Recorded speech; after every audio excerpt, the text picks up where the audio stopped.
I mean, right now, what we call a plain text email is kind of king or queen right now. It's where it looks like it's an email that literally me and you, like a personal email, emailed each Mm-hmm. other back and forth. It has no pictures, no Mm-hmm. colors, no design qualities, just like a literal legit email you would send to a friend or a coworker. Those are getting the highest clicks for my clients, even my e-commerce clients who have Mm-hmm. products, who are selling products. And I think the reason is, A, they feel more personable. They feel like this was written by an actual human being, Mm-hmm. and which people are really craving right now. And B, not putting pictures and not saying everything in the email drives people then to your website. It's the Growing for Market podcast. Today, we have the pleasure of welcoming Angie Machado to the Growing for Market podcast. Angie is an email marketing expert and doctor, and her email work actually grew out of working with cut flowers. Now, Angie was already on my radar screen because she contributed some guest sessions about email marketing to a social media marketing course that I took. And then I found out about her flower connection because of her guest sessions in Lenny Larkin's Sell Your Flowers Summit. So, when I learned Angie is both an email expert and has a flower background, then I really wanted to talk. So, without further ado, welcome to the Growing for Market podcast, Angie. Thank you so much, Andrew. I'm so excited to be here. Any chance I can get to inspire flower farmers or farmers in general, with email marketing, I love to do it. Yeah, awesome. Because honestly, I enjoyed your session. I'll say, if people are curious, like I feel like when people say things like an email marketing course that I took, people always want to know like what course it was. I'll say the course was called Magic Marketing Machine. Yeah, And Jenna, Jenna, Jenna Harding. thank you. Yeah, because her profile shows up as Jenna Warner, I think, still on Instagram, but I She got think her, married. yeah, her She got name married a is, couple of years ago. yeah, I guess it's one of those things. It's like your profile follows you, but so that was good. Like I don't know, I love Jenna. Like she's a great teacher. Definitely helped me get a little bit more comfortable with making social media posts and stuff like that. So, for whatever it's worth, that's out there. And so it already occurred to me to call you up for a podcast interview just because you obviously knew your stuff about email.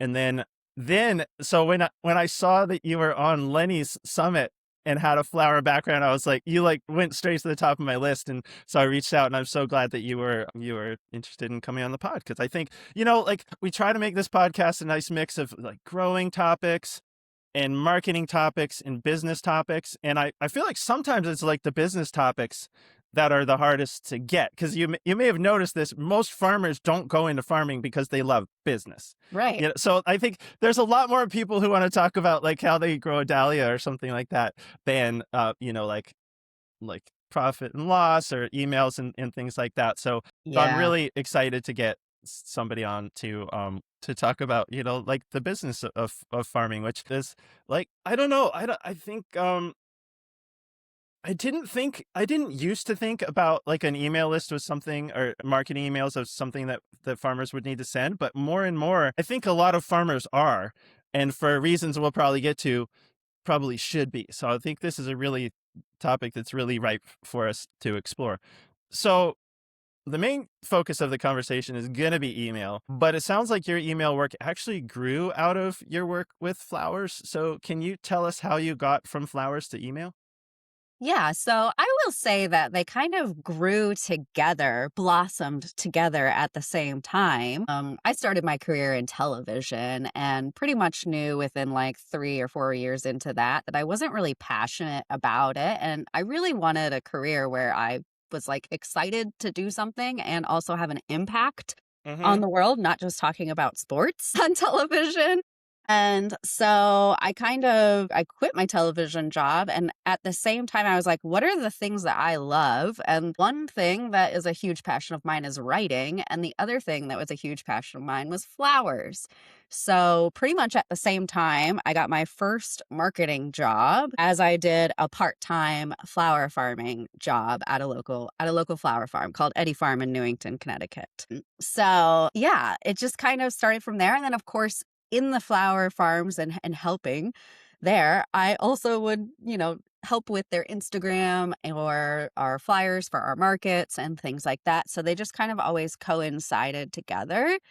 And then it really kind of all came to a head when I got a full-time job as an e-commerce marketing specialist for a local greenhouse, 4-star greenhouse. And so one of the owners of that is a co-owner of Proven Winners. And so I really got to learn a lot about perennials and shrubs, which because of my flower farming background, I didn't really, I mean, of course, like, we grew shrubs and stuff for cut flowers, but that was really fun. And then at the same time, that's when I really started to take hold of their email program and just kind of owned that more than any other marketing channel that I had done at Mm. any other job. And we got onto Klaviyo, and that's when I started to realize, hey, like I could do this, for businesses like flower farms that I already love serving. And so I started to take clients on the side and eventually went off doing my own thing. So that's what I've been doing now for,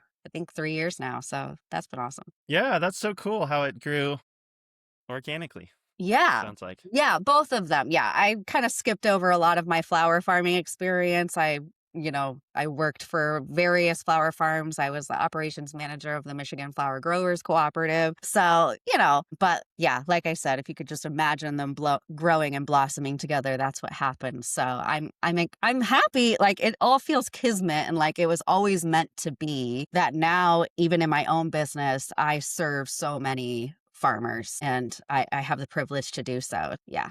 Yeah, yeah. Well, that's so cool. And as you know, farming or flower farming, vegetable farming, they're a little different than a lot of the other comparably sized small businesses that are out there. And so I think that's just cool and probably an advantage you have in working with our audience in that farming's has a lot of similarities with other small businesses, but some important differences. So I love that you're bringing that Absolutely. perspective.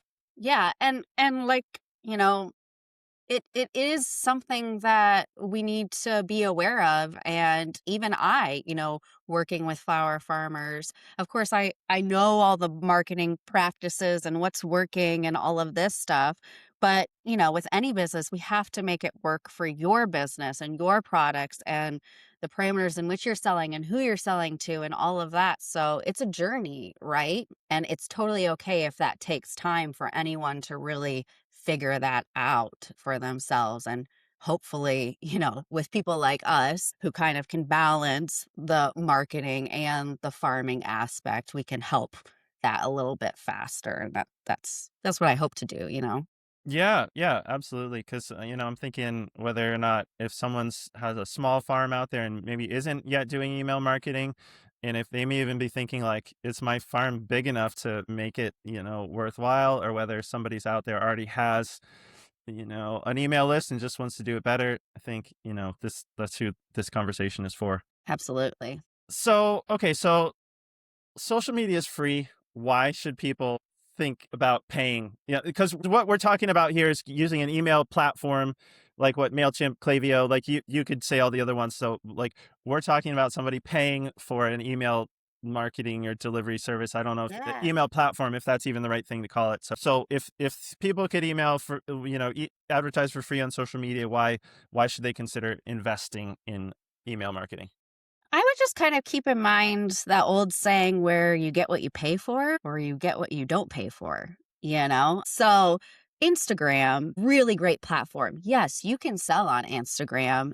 It's going to be harder for you to sell on Instagram because Instagram is really great for top of funnel marketing. It's really or Facebook or social media. I guess we don't need to just talk about Instagram, YouTube. It's really great to get new people into your world and get new people to know about you and your products. Whereas email marketing, that's middle, bottom of funnel marketing. Maybe now I'm talking marketing jargon here, but that just means it's a sales channel. So that's the channel in which you are going to get most of your sales, or people are going to most likely buy from you.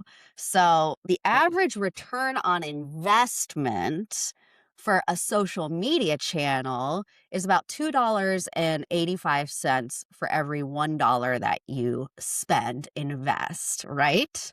Okay.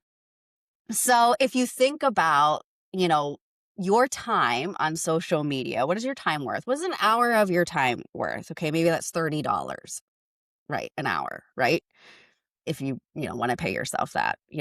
So $30 times 285. We're doing math here. I can't do it in my head. Maybe I should have thought about this and brought up my calculator.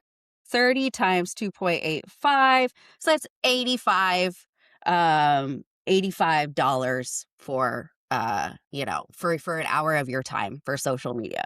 Okay. Whereas the average return on investment for spending that hour in your email marketing channel is $42 for an hour. So 42 times 30, on average, businesses are making $1,260 from spending that time in their email marketing channel. And that's because emails have a higher conversion rate.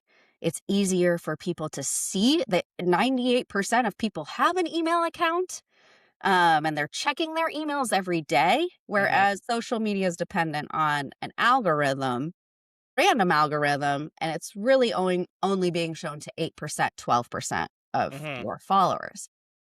Oh, yes, it feels like, okay, this is free, this is easy for me to use, but you will actually see more sales and more of a return on investment of your time and your energy and all of that if you also focus on email marketing. So hopefully that makes the case. Yeah, those numbers are pretty convincing. And so with what you're saying about like top of funnel versus middle of funnels, that mean Instagram is where you get people to know about you in the first place and Yes. maybe get them over to your email list. And Yes. then the email list is where you actually Yes. seal the deal, Convert sell them them, something. sell Okay. them. All right. Yep, absolutely. So top of funnel, yeah, we're talking about awareness because, right, the first step in anyone buying from you is they just need to know you exist.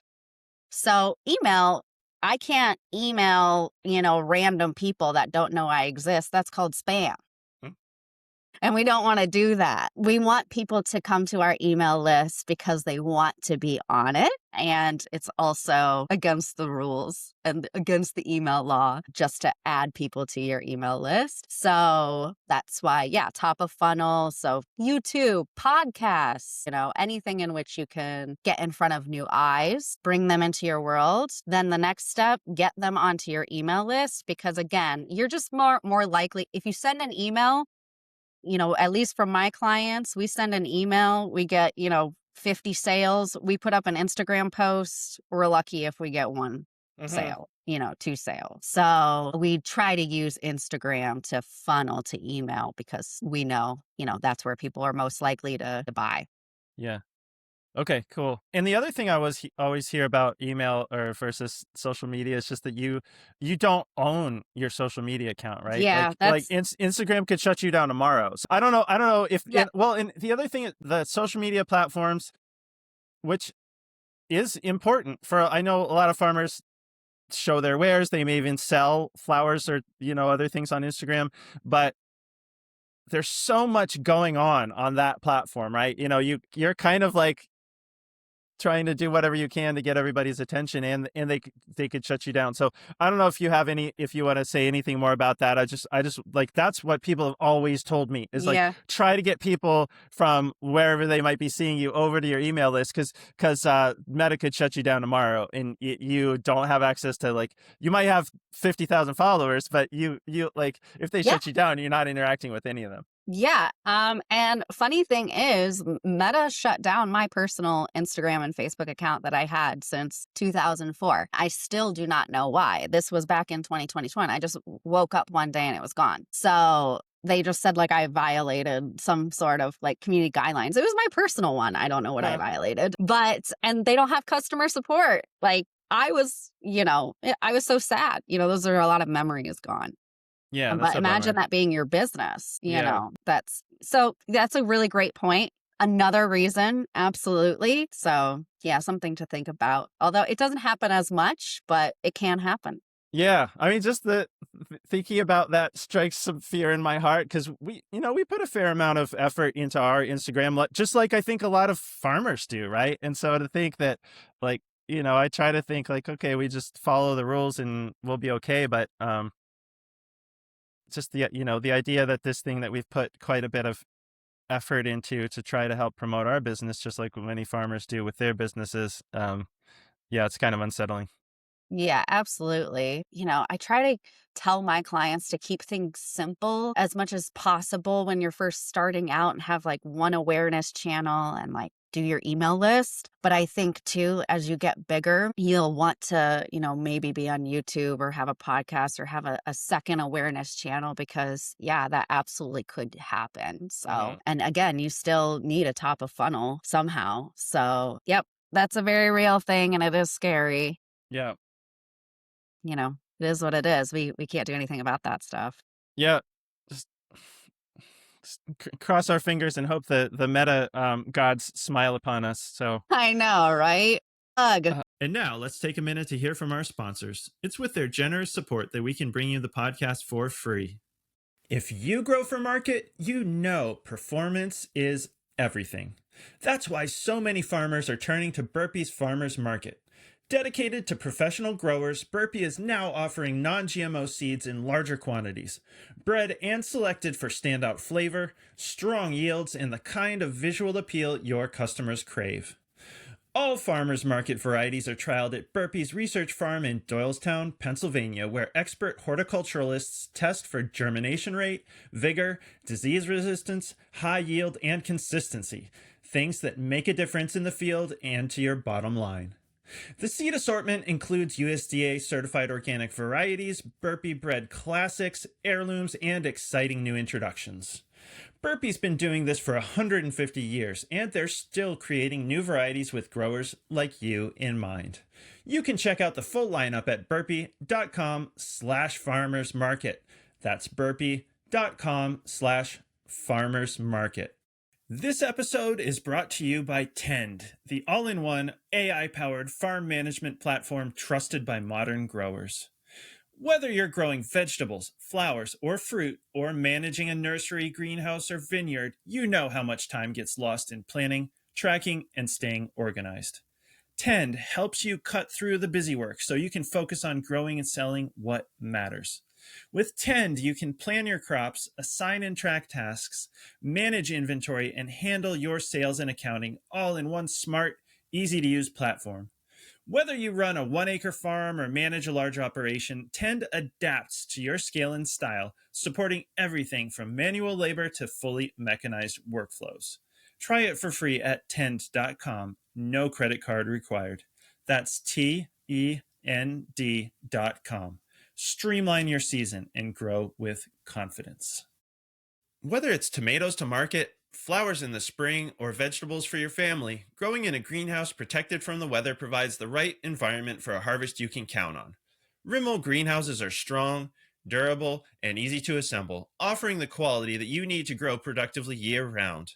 Rimmel greenhouses are proudly built right here in America and shipped to anywhere in the U.S. With technical sales staff members located across the country, many with growing experience, the Rimmel Greenhouse's team of experts will serve as your trusted partner every step of the way to ensure that you get exceptional value from your greenhouse investment. Visit Rimmel.com to get a quote today. Okay, all right. So in the vein of thinking about things that we have more control over, Yeah. so let's say people are out there thinking they don't have time for email marketing or don't know what they would email their customers about. Can you give us some ideas of what a farm business might email their customers about? Because obviously we all want to email our customers when we have a special offer, CSA shares go on sale or whatever, but nobody's going to stay subscribed to a list that's just sales emails. So what can farm business owners email their customers about between sales emails? I think what you really want to do is you want to start getting intimate with your customers and understanding who they are, what type of people they are. I mean, that could be like age range.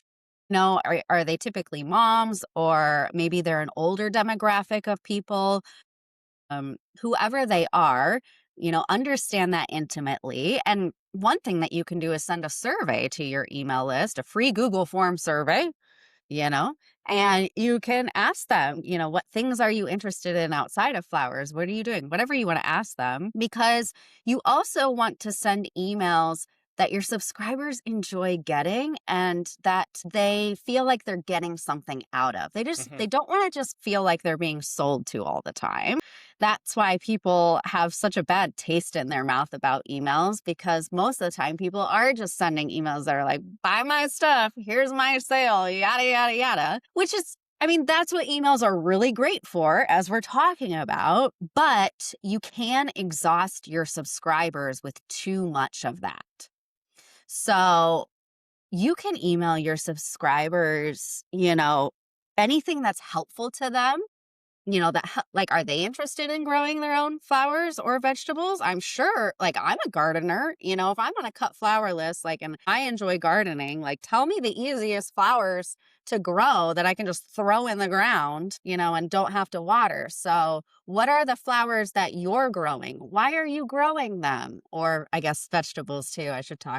Shouldn't just talk flowers. Why are you growing them? What have you learned about them? What are the struggles that you're going through in your farm this week?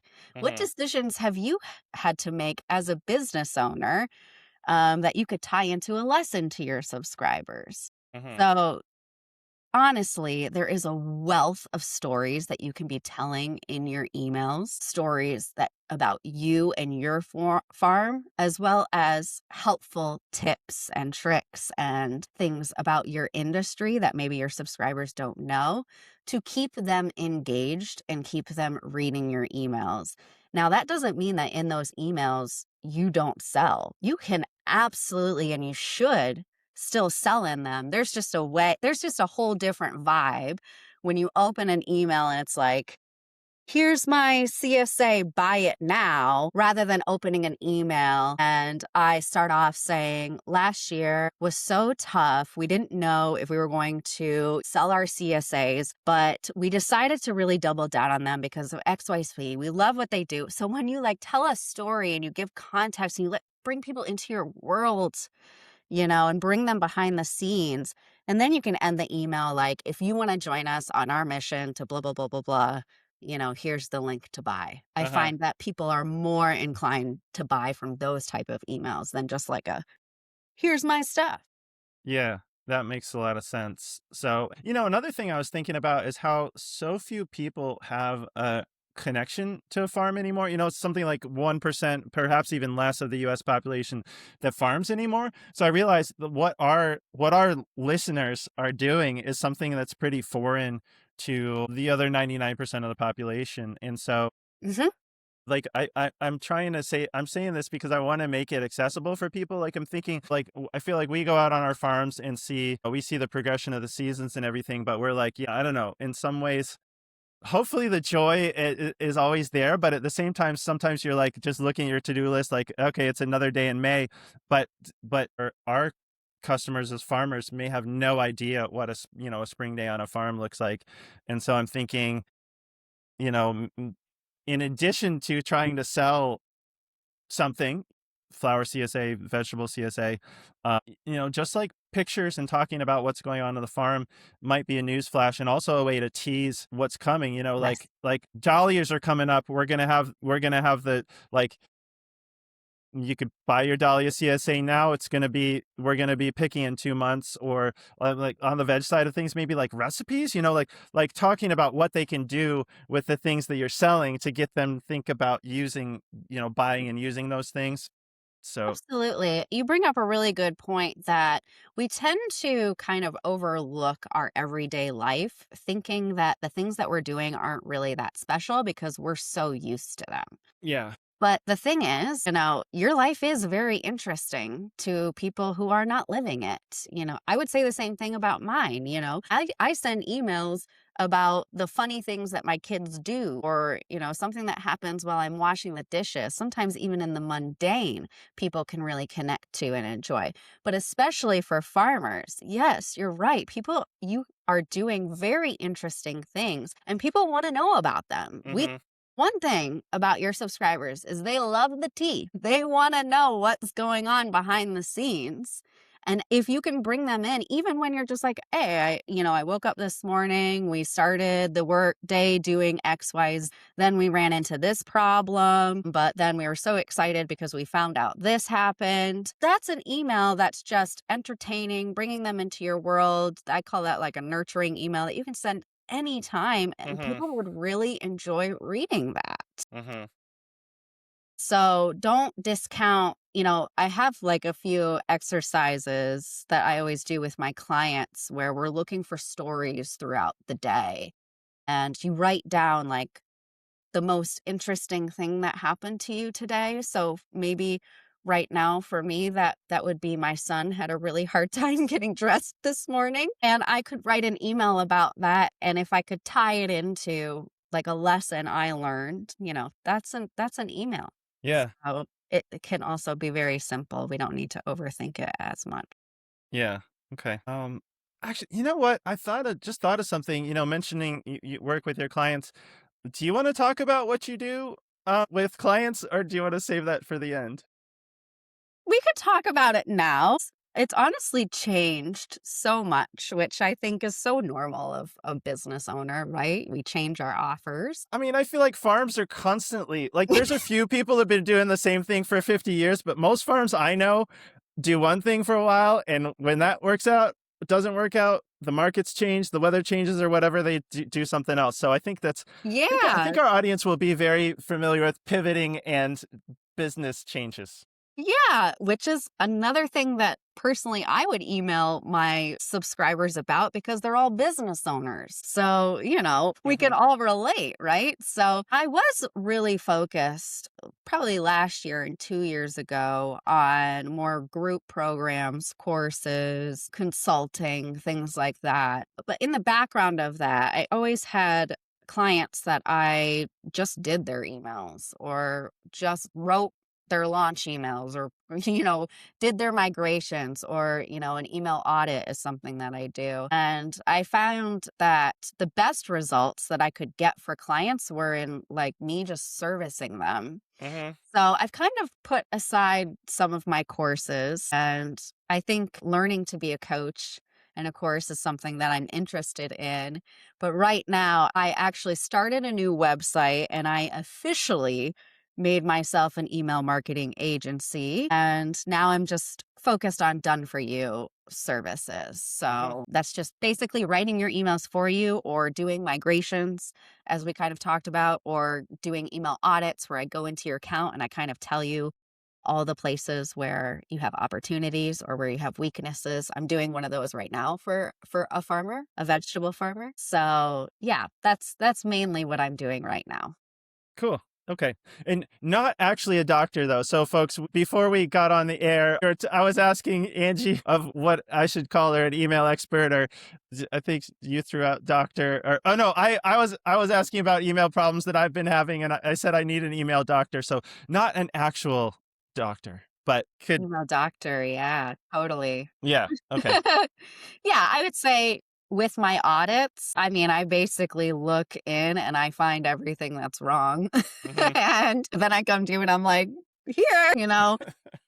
But it's fun to Hmm. me because it's really fun to me to dig into email accounts and look into like the nitty gritty of, are you showing up in the inbox? How is your account set up? Are your integrations working? Like, are you actually set up to make money from your emails? Who are you sending your emails to? And going through everything like the content that you're sending, right? And how can you improve your content? Or is your strategy right for what you're trying to do? Maybe you should email more, maybe you should email less. So, Hmm. that's where I guess my doctor hat will come into play with my email audits. Yes. Okay. Great. Yeah, I can see how that would be fun and helpful because on the like, if somebody asked me about their greenhouse tomatoes or something, I think I could pretty well be like, this is probably what's going on there, and these are the things you could do to fix. But our email, I'm pretty sure we're leaving money on the table with our email. Everyone. I couldn't tell you where. So we Yeah, we it's can talk normal. about that later because right now I want to talk about emails for direct market farmers. And so since we were talking about how much like to sell and not sell, is this could be a quick answer. is there a golden ratio of sales emails to other emails, or does it depend on the business? Like basically how do we figure how much to sell to our list? I think that question it's a little hard to answer because you can have very value driven emails like we talked about, where you're sending something that's like, here are the 3 must have vegetables that you need to keep on hand throughout the summer for your recipes. Uh-huh. And then you can link your vegetables or your CSA in that value email, and technically you're selling. Uh-huh. So technically, if you're doing something like that, where it's not outright buy my stuff, you could Uh-huh. sell and link your stuff in every email, and you should.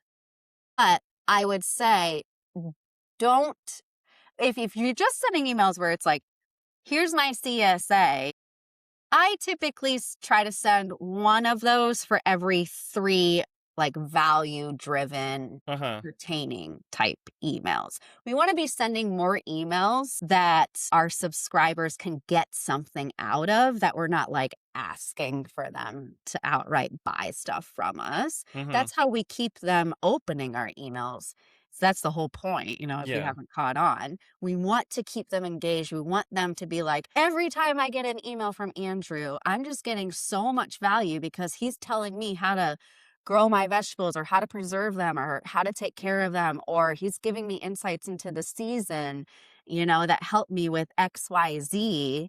And then because of that, they're going to keep opening your emails. And then when you have something to buy, because they're going to open it, they're going to buy it. So that's what happens with the clients that I serve, that I have, where I'm sending their emails. Most of the emails that I'm sending are just like really helpful tips and tricks, but we're linking kind of the products throughout the email, because it does implore people, if you're, sending them really nice value packed emails, it does implore them to, well, let me just see what they got going on. They click to your website and then all of a sudden they're just like, do I want to buy something? So the whole point of an email is to get someone to your website. That's the only thing that we can control with our email marketing. We can't control people can't buy straight from emails. So getting them to the website is the goal. So you can do that through a nurture, through a sales email. But coming back to your question, I would definitely hold back on emails that are just all about like, buy my stuff, sell my stuff. Uh-huh. But they do have their place. Like if you are launching something, so say you're launching a CSA and you're doing like a big push and you're making it a celebration, well, then, yeah, send those sales emails, get those sales. But I typically do those in like, maybe a week-long period. So again, then you go back to your normal regular schedule of, let me make sure I'm taking care of my subscribers. We're sending them nice content that helps them, and sprinkling in the sales as we can go. Yeah. Okay, cool. I feel like that's a really good understanding for me, because I think you just shifted my paradigm a little bit, because I've always thought of like a sales email is like CSA, CSA shares on sale now. And I mean, I feel like that would be a classic And you sales can send email. that. And so, but you're saying, I feel like what you're saying is that you could say, like, we seeded the carrots today, they'll be available in 3 months. And then, by the way, here's a link to our CSA if you still have CSA shares to sell, or like, here's a link to our farm card. Yes.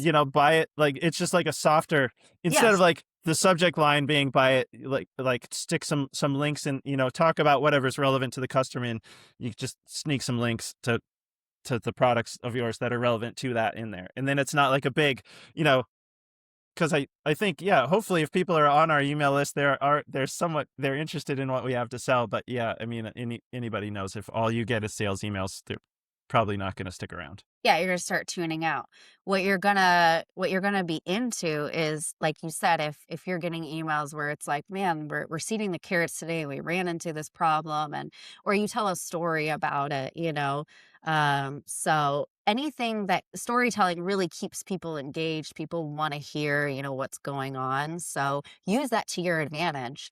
And I said most of my emails are storytelling emails of, what I'm doing in my life. It's kind of very selfish, I feel like, in a way. But I get really high engagement because I'm just like kind of letting people in behind the scenes. They feel like they're connected to me. And then I just sneak in, like at the bottom, I just do like a PS. If you've been wanting to work with me, I've got this many spots available. So get in if you want to get in. And Hmm. people click that and they check it out. And sometimes they contact me. So, yeah, it's a great way to continue to sell and to continue to keep your products front of mind, which is what we need to be doing as business owners and marketing our products is keep reminding people that they are here, but in a way where people aren't getting annoyed. Yeah.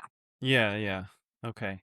And something you just said made me think, in case people are thinking like I'm not a writer or I don't have time to write an email, like I've always had the thought that shorter is better. Hmm. And especially now, like I don't know, there's just so many messages coming from all sides. Hmm. Like there's that quote. I mean, it's not a new idea. There's a quote. I think it's been attributed to Voltaire, but it's also been I think it's also one of those things that a lot of people have said down through history. Is I think it's Voltaire who is supposedly quoted as saying, "I would have written you a shorter letter, but I didn't have time." Like I guess the idea being it's easier to just like dump your brain on a page and have like really long, Yeah. but like I want people to see that as a advantage. Like they don't have to write a novel every time. Like Please just a don't. quick yeah, like we were seeding carrots this morning. The seeder broke, but we fixed it with a shoelace. And so we're still going to have those carrots for the CSA in 3 months. And by the way, if you want to buy a farm card, like here's the link. Right. So I just want it like in case people are thinking, I'm sure they are because people running businesses of any kind, especially farmers, are probably very busy most of the time. I wanted to say like, well, actually, I wanted to make sure that was the right idea, but like, I'm Yeah. always like, how can we make it shorter? Like, can we say the same thing just with less words? And so that's sort of an approach we take, and I'm hoping to make that less intimidating for people thinking about how am I going to write it like a weekly email or whatever the basis is. It's like it doesn't have to be a novel. It should be short. I would think it should be as short as possible because the shorter it is, the more people are going to finish it. Yeah. Am I right about that? Yeah, Okay. absolutely. So, one point I want to make, you're absolutely right. Short emails do really well, and we absolutely want to mix those in. And your emails can be 3 sentences, 4 sentences. I get emails from some email experts that's one sentence and then a link to something, and I click on them if it's a really good sentence that intrigues piques my curiosity. So, what we want to do though is we want to mix it up. So, yes, short emails. So you can have an email that's one sentence, then you can have an email that's like 2 paragraphs, then have an email that's 1 paragraph. Then if you really feel like writing a long email, write it. So what I find is really mixing it up helps to keep people engaged too. Like that's another thing that keeps people engaged is when you're not doing the same thing all of the time with your emails. Hmm. So that could also be an email full of pictures of your farm versus a text email. So again, these are different ways where we can keep people engaged, but you're absolutely right. And people don't have a lot of time, especially now. So we do find that when we keep emails short, sweet, to the point, we don't always have time to write long emails, go for it. Yeah. And I would say if you're like, how does that work? Seth Godin. He's a big marketer. I don't know if you know who that is. Uh, Yeah. yeah, if you join his email list, all of his emails are short. All of his emails are like 3, 4 sentences. Join other marketers' email lists. See how they're marketing. See how they're formatting things. See the length and what's working for them because they're testing things.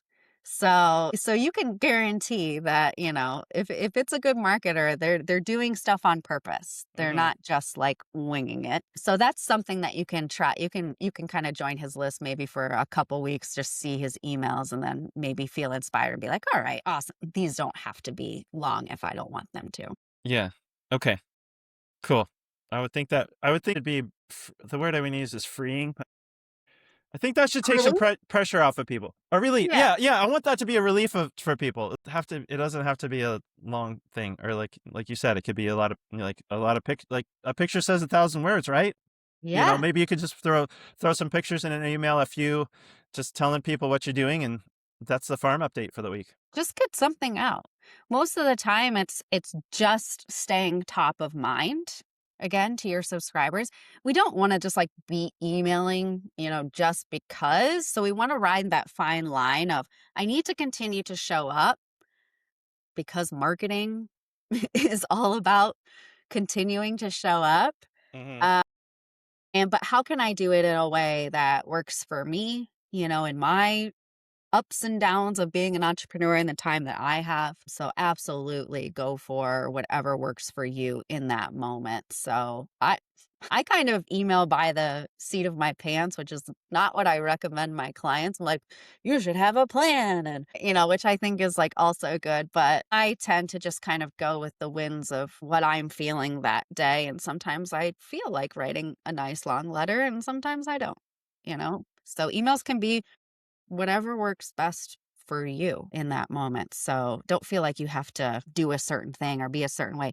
Actually, if you can just be yourself and you can just be honest with where you're at in the moment as a business owner, that's going to come across, more authentic and trustworthy than anything else.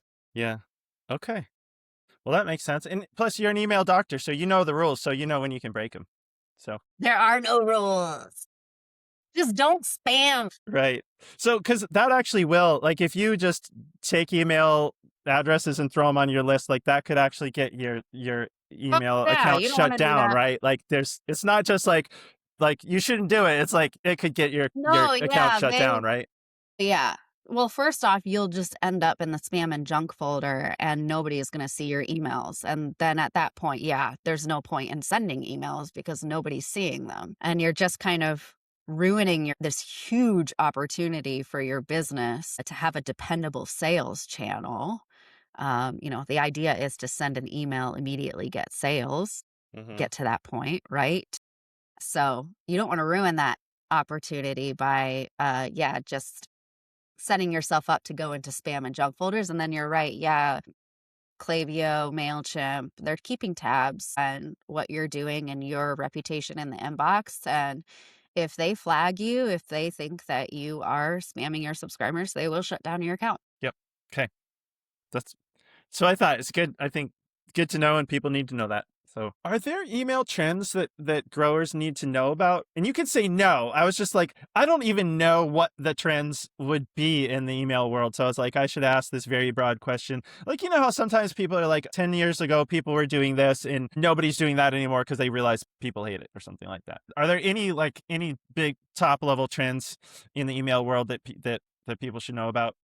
I mean, right now, what we call a plain text email is kind of king or queen right now. It's where it looks like it's an email that literally me and you, like a personal email, emailed each Mm-hmm. other back and forth. It has no pictures, no Mm-hmm. colors, no design qualities, just like a literal legit email you would send to a friend or a coworker. Those are getting the highest clicks for my clients, even my e-commerce clients who have Mm-hmm. products, who are selling products. And I think the reason is A, they feel more personable. They feel like this was written by an actual human being, Mm-hmm. which people are really craving right now. And B, not putting pictures and not saying everything in the email drives people then to your website where they need to go to actually see the thing that you're talking about, or maybe get more information about the thing that you're talking about. And again, we're just trying to get people onto the website. So those emails are kind of doing the best right now Yeah. as far Okay. as trend goes. And then hyper personalization, which I think can be pretty intimidating for people. So if you're just starting out with emails, maybe not something that you need to worry about. Like for your audience, if you have people on your email list who are local versus people on your email list who are not local, Mm-hmm. simply identifying who isn't local and who is, and sending like the non-local people should not be hearing about your local markets. Mm-hmm. To them, like, that's like literally junk in their inbox because it's just taking up space. It doesn't pertain to them, right? Mm-hmm. So they're more likely to unsubscribe if they're getting message about things that they can't even join in on. Right. Okay. So thinking about, I would say at the very basic level, thinking about if you have groups of people on your email list that it makes more sense for them to receive an email over another, just starting to be aware of that and, giving people a way to identify themselves. There's tags. We don't need to go into all this technical stuff, but personalization and sending the right emails to people that they need to be getting is, very trendy. I would say all the time, but even more so now, I would say the bar for personalization is being raised. Mm-hmm. Okay. And so I think is that that's what's called segmentation? Is that okay? Segment. Segmentation. Yeah, What? exactly. I'm like, I don't want to I'm nervous. I don't want to do too jargony words here, but yep, that would be segments. So segments are different groups of people on your list. Mm-hmm. That could be wholesale buyers versus, maybe retail customers Yeah. too, right? Yeah, yeah, okay, that makes a lot of sense because actually, I do know a lot of farmers who may ship product who might have like like a I don't know mail order customer list, and then there's people who might are like market customers, and then they might even have another segment for CSA customers or something like that. Like, are there any obvious segments that you're like, oh, farmers should have those, or is it like is that some ideas there and people can figure out what like basically your idea about personalizing emails, so it's like that's through email, that's done with segmentation, right? So it's Yeah. just like think about who your customers are and how to break them up so that people don't get useless emails so they don't unsubscribe from your Yep. list. So Yeah. that might if we can put a pin in it there if that's it, but I just wanted to ask like if there's any obvious segments that direct market farmers should be building. I mean, I would definitely have a segment of people that haven't bought from you that are on your email list and people who have. Uh-huh. The people that haven't bought from you need to hear different things about you than the people who have already bought. Mm-hmm. The people who've already bought are what, 3 times more likely to buy, and they typically spend more. So, you wanna send them different communication than maybe a new person who Mm-hmm. maybe they're nervous about where to pick up your stuff, Mm-hmm. where to pick up the CSA, or how does it work? Mm-hmm. How do I pay for it? Like, there's objections that people have to buying from you and questions that are going through their head that are stopping them from clicking buy. Mm-hmm. So you really want to focus for new leads that haven't bought, what are those normal questions that you're getting it when people are thinking about buying from you? So the conversations you're having at markets or the questions you're fielding in your customer support email inbox.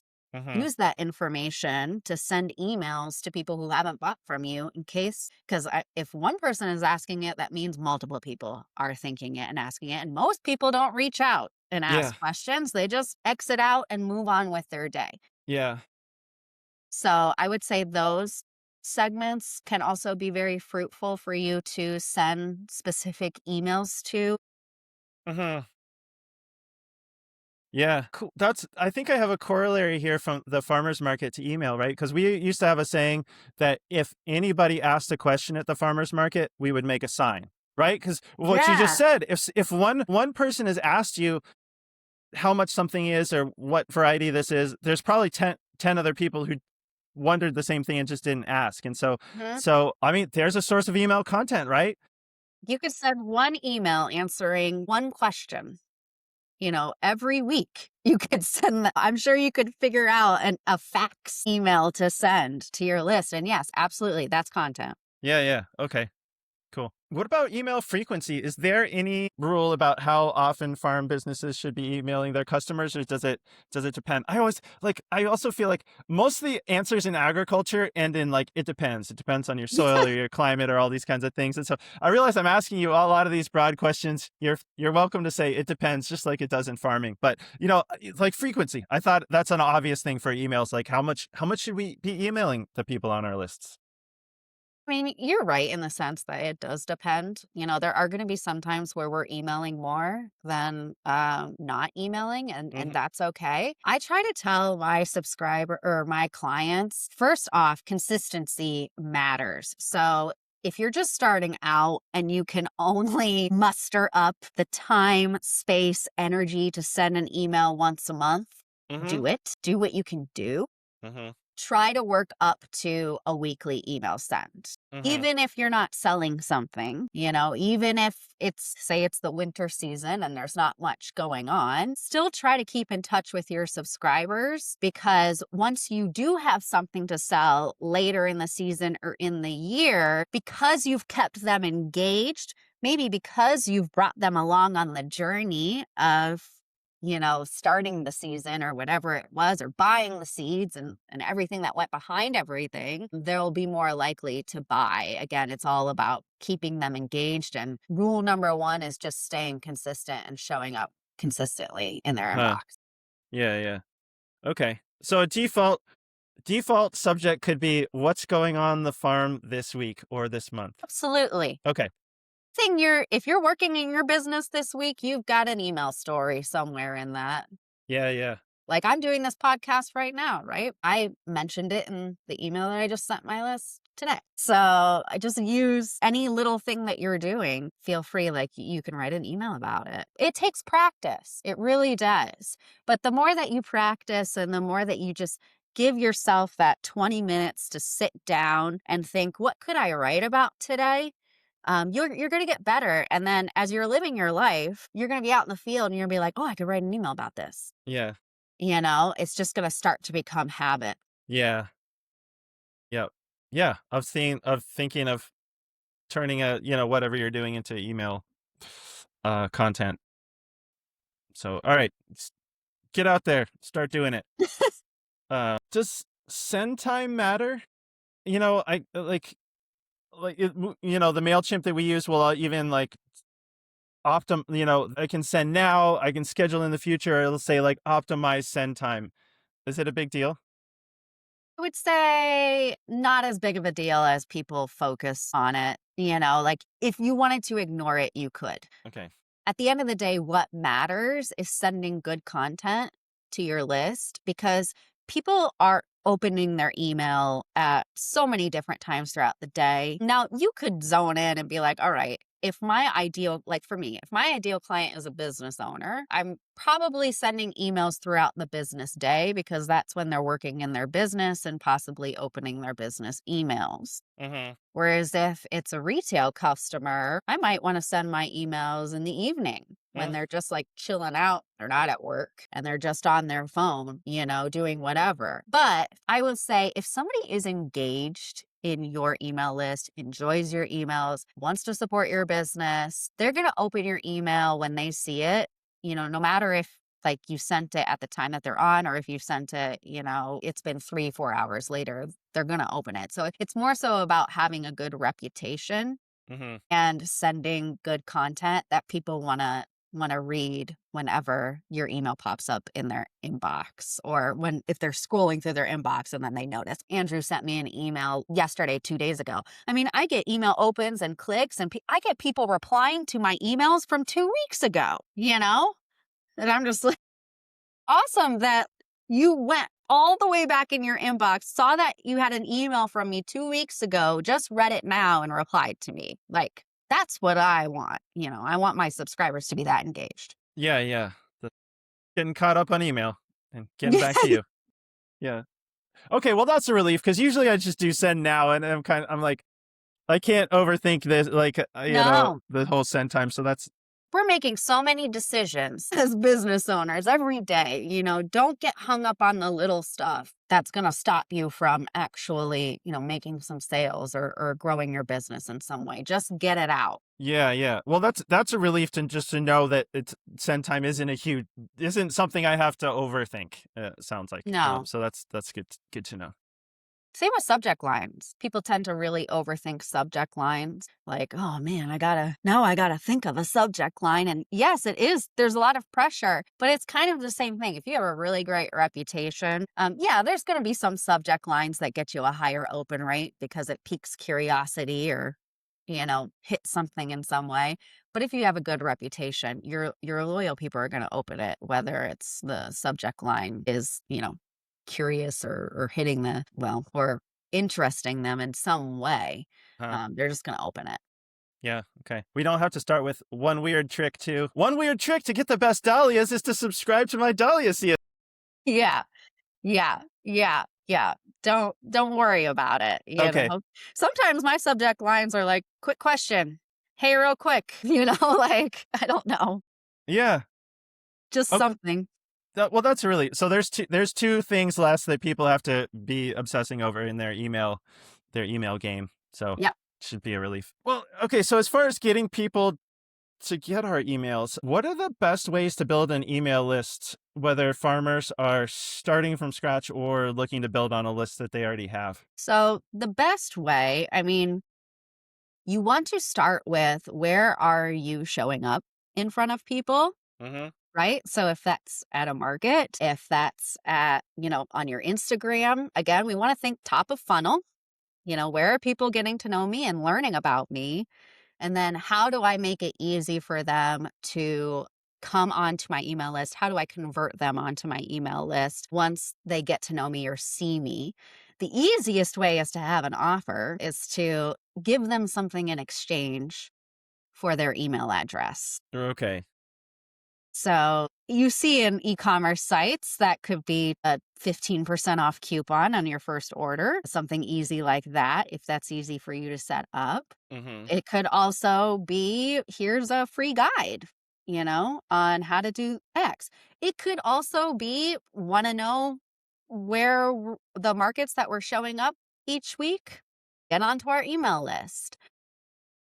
You can use any reason and test it out. Of course, we don't have to get into testing, but there are going to be things that people are going to be more likely to jump on your email list for, and that Mm-hmm. you're going to get more signups. You're going to get more signups if you offer like a discount or $1 off. Like that's just, people are always looking for a bargain, right? Mm-hmm. Yeah.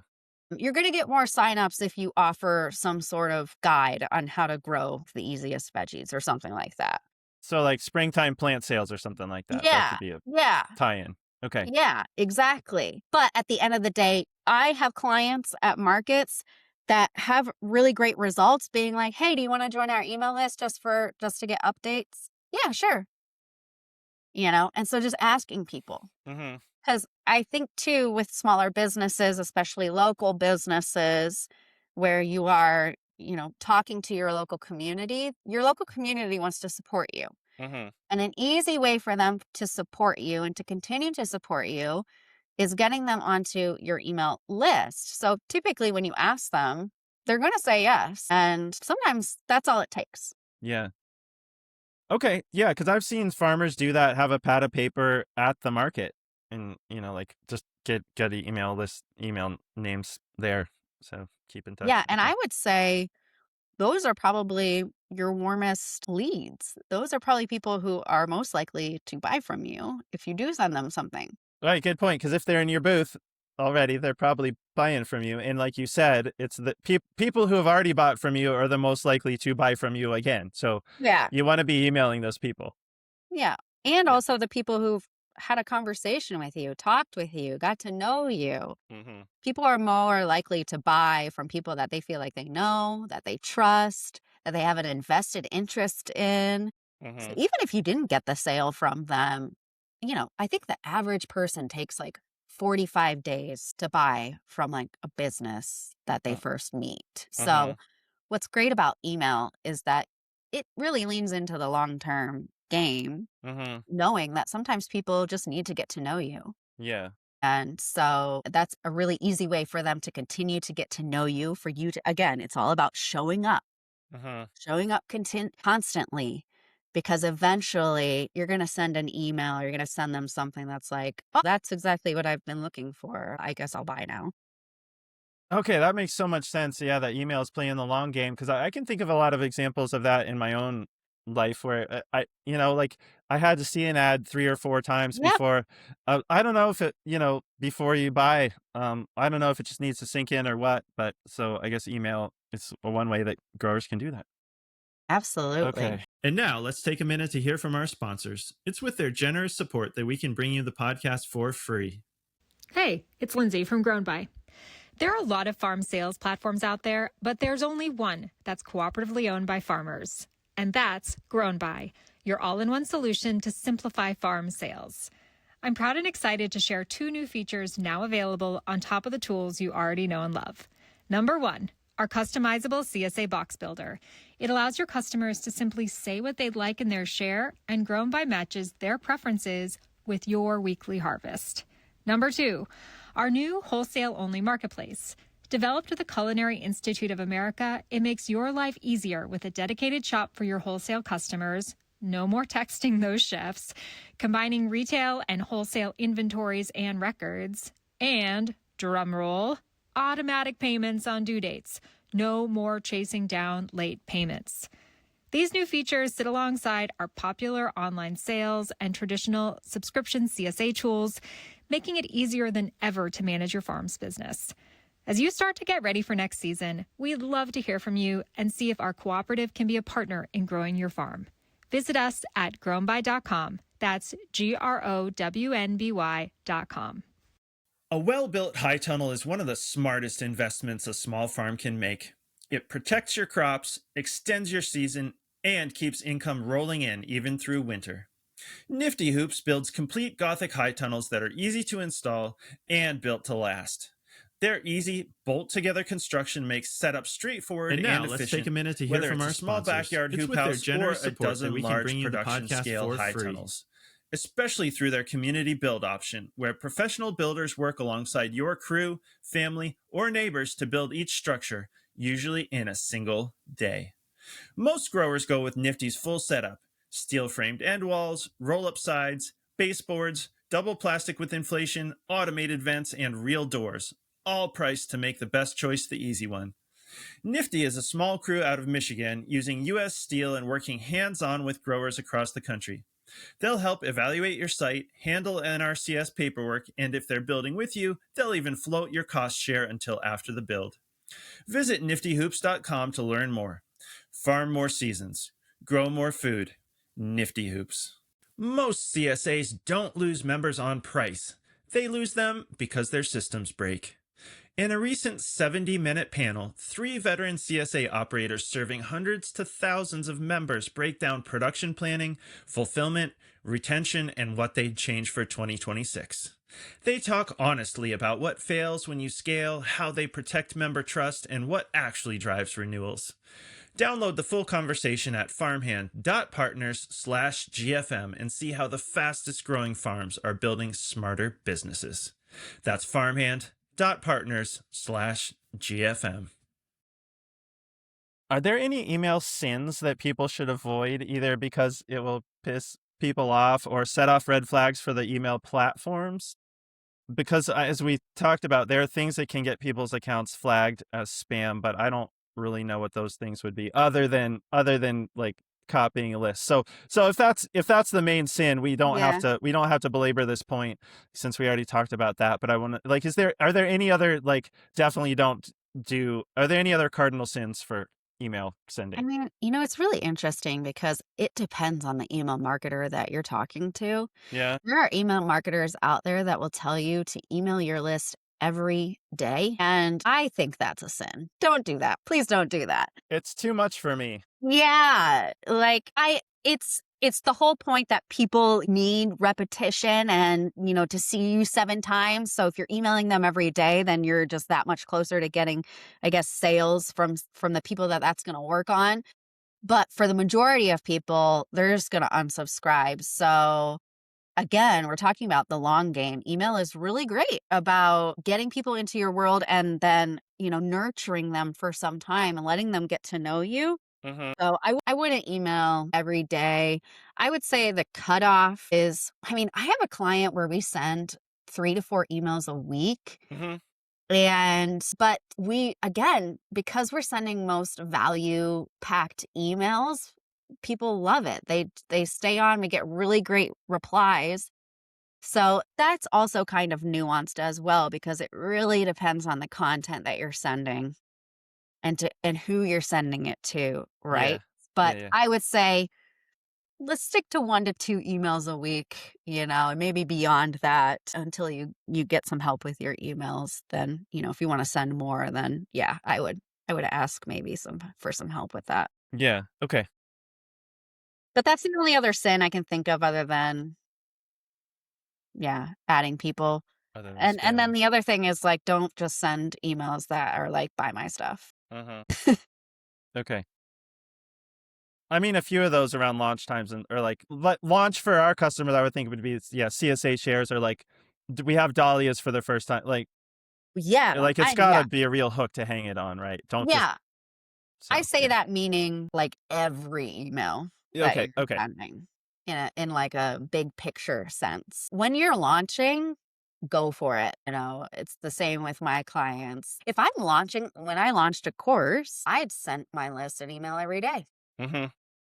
overturning objections, again, answering their questions, overturning objections, showing reviews. And because for the most part, I email my list like value packed content that they really enjoy, they didn't unsubscribe and I told them, I was like, I'm launching this, if you don't want to hear about this product, you can opt out of these emails. Like, that's another thing that you can do, which is really great with email marketing, is you can give people the opportunity to not receive certain emails from you. Now, that's of course maybe a little bit, again, tech thing, but you could figure out how to do it. Yeah. If we're business owners, we're savvy. We learn how to do. So that's something else that you can do. If you feel like, "Oh, I'm going to launch this thing, I don't know if I want to send 3, 4 emails this week. That feels a little too much for me." Well, then just put something in your email that says, "Hey, if you don't want to, I'm launching this. I'm going to be sending an email every day this week because of this launch. And if you don't want to receive them, here's an opportunity to opt out." People really love transparency. Yeah, yeah. Okay. Well, I think that's just valuable for people to know that they can. I don't know the mechanics, but I like to think I could figure it out or get someone to help me figure it out if I needed it. It's good for people to know.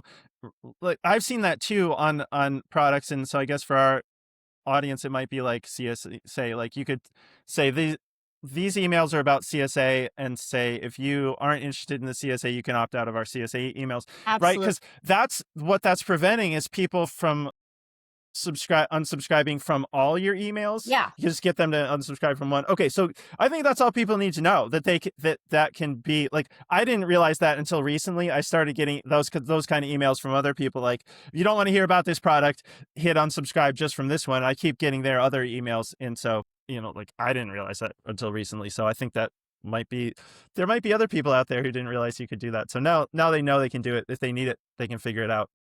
Yeah, YouTube is great. Typically, if the ESP that you're on, like MailChimp or Klaviyo, they'll have help articles. At the very least, contact them if you're struggling with it. Don't be afraid to contact their customer support. I do it all the time. So get some help. I always tell people, don't spend more than 15 minutes on something. If you're getting to the point where you're not figuring it out, don't go down a rabbit hole. Just contact someone. Yeah, yeah. Well, that's a good idea for life, I think, because sometimes I'll like, you'll be doing something that think is going to be quick, and then 3 hours later. 3 hours later. Okay, so from now on, when I start troubleshooting something, I'm going to start a 15-minute timer and ask for help, so I don't waste the other 2 hours and 45 minutes. Yeah, because like, for me, I could do it in 5 minutes, So same with the people who are working customer support for your email provider. Like, they can just like tell you exactly how to do it. Some like Klaviyo's, sometimes they've got into my account and just did it for me. I'm like, oh, thanks. Oh, yeah, that's amazing. I'll take it. Yeah. What about getting people to open your emails? Obviously, it doesn't matter how many emails and you send and how great they are if no one's opening them. So do you have any tips for people, how to get people to open their emails?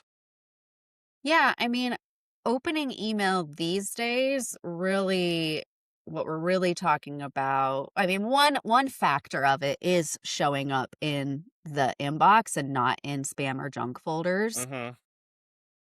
So again, if you have people on your list that opted into your emails, and I would say another thing to be aware of is that 26% of, on average, quote unquote, of your list each year is going to naturally unengage, fall off, Mm-hmm.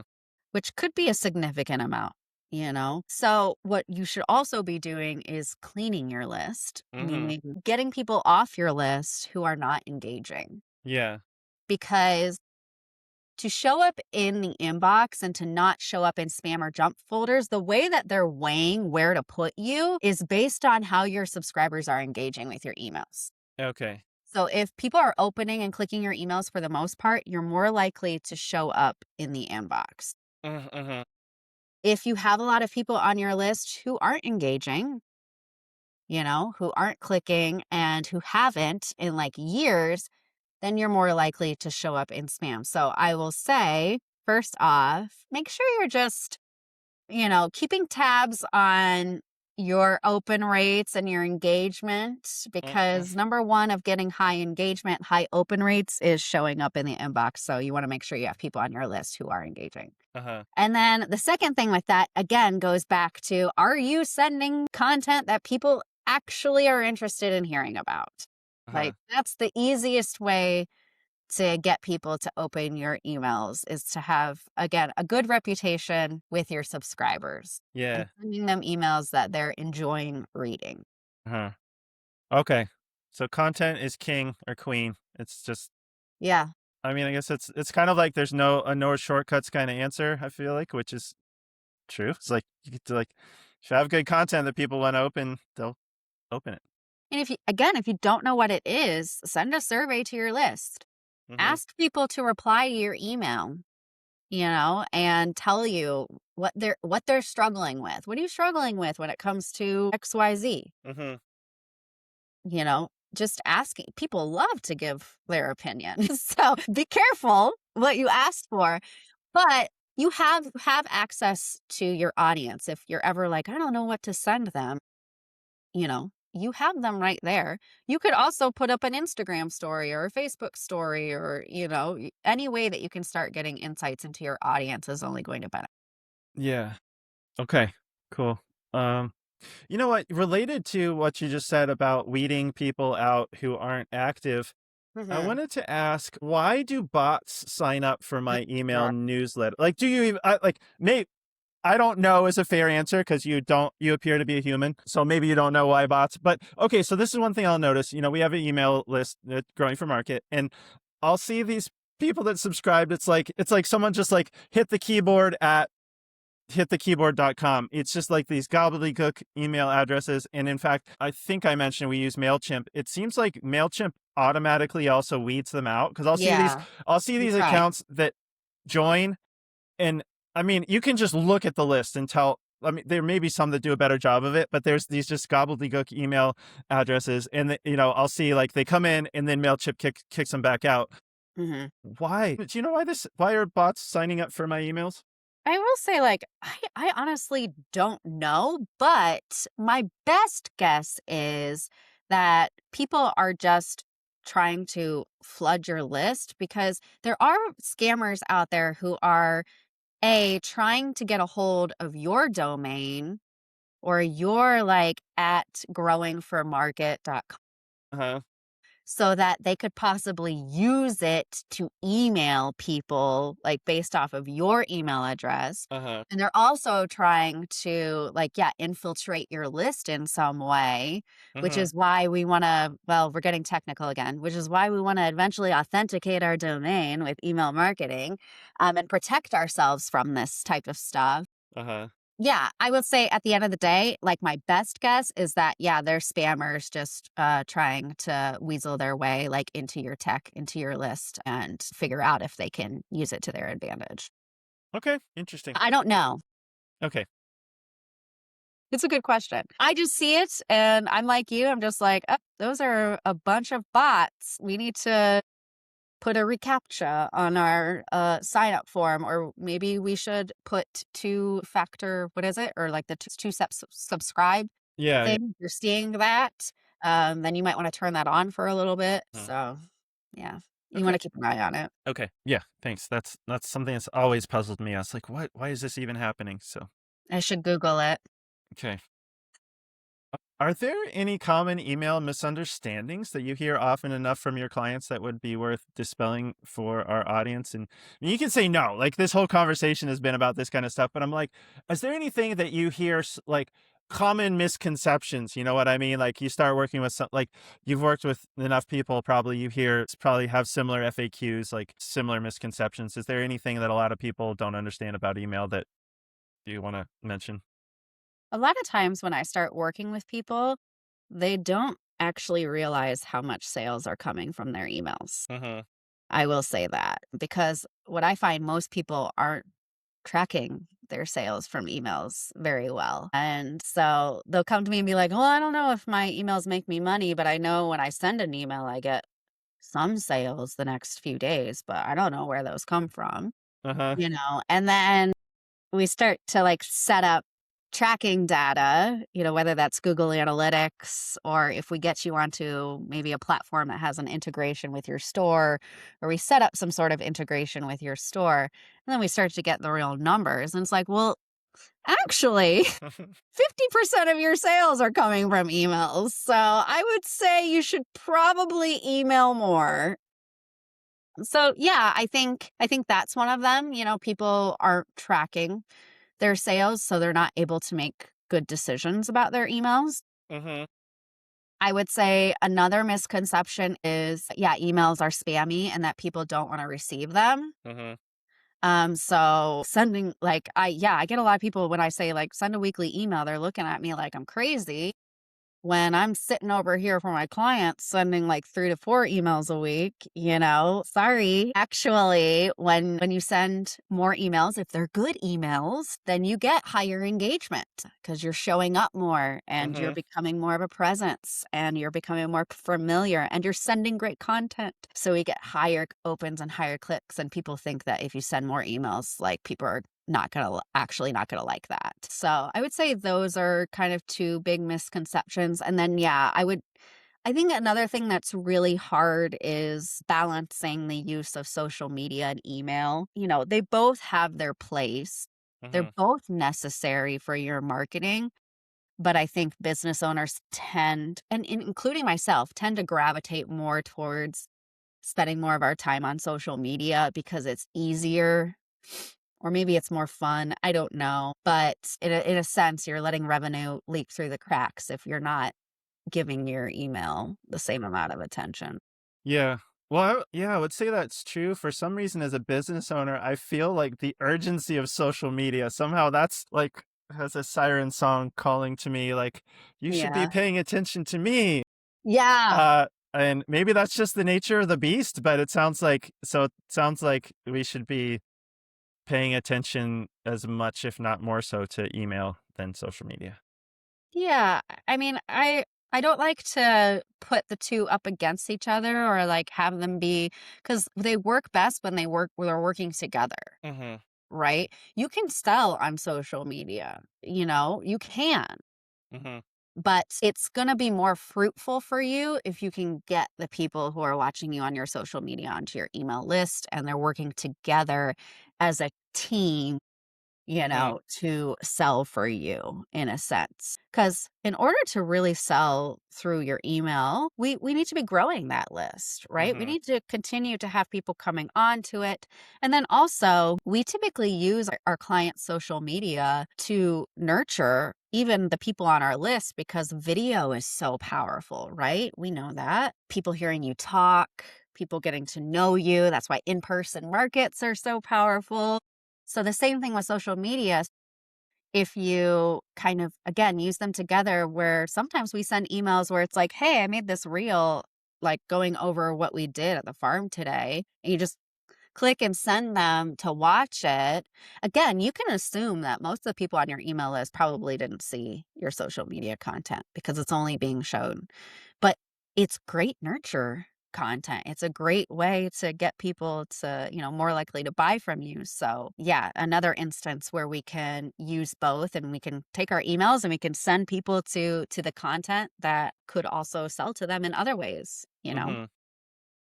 So are you saying that they could embed a video? Like, let's say somebody shot a reel, like a short, a video that's a minute or less, and let's say they posted it to social media.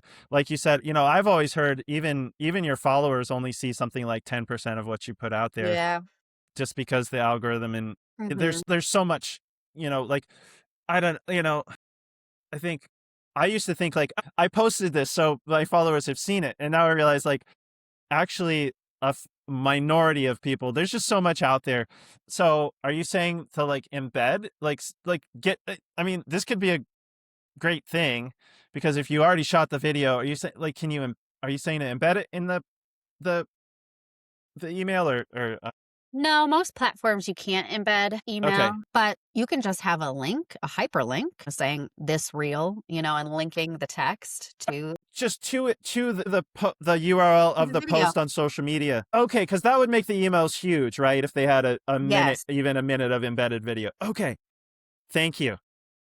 you're absolutely Okay. right. Okay, that makes sense. Okay. Emails have sizes. Yeah, yeah. That's Okay. another. And Yep. that should be great, because I know a lot of our farmers are using social media in various formats. I mean, that's such a simple thing, but I hadn't really thought of it. I mean, that could be something I've you do every week. Again, yeah, like if you're thinking of yeah. a weekly email, if you're posting anything on social media, that is, yeah, you could, again, we're talking about a 2 sentence email right there. How easy is that, right? Yeah, yeah. Okay, that's brilliant, because then that lets you get double duty out of, like if anything you're posting, like maybe not every single post, but you could pick like, the best posts or like one that you thought was really great, Yeah. link to it, and then Or get double duty out of it. that did well, too. Oh, right. That's true. That's true. Yeah. That's a good point. I guess like I didn't even have a Facebook account until 10 years ago, when I had to get one to become the administrator for GFM. And so like it's been a definite learning curve for me. And so I feel like even though I've seen other people do that, say like here's a link to a social media video I did about that, it just didn't really like sink in until you just said that like I can do that too. So Yeah, absolutely. okay. That's the easiest thing to send. And Okay. yeah. Note to self. Got it. And if we could take one piece of content and we could make multiple pieces of content from it, that's that's gold in marketing, right? That's what we want to be doing. We don't want to have to be recreating the wheel every time. Yeah.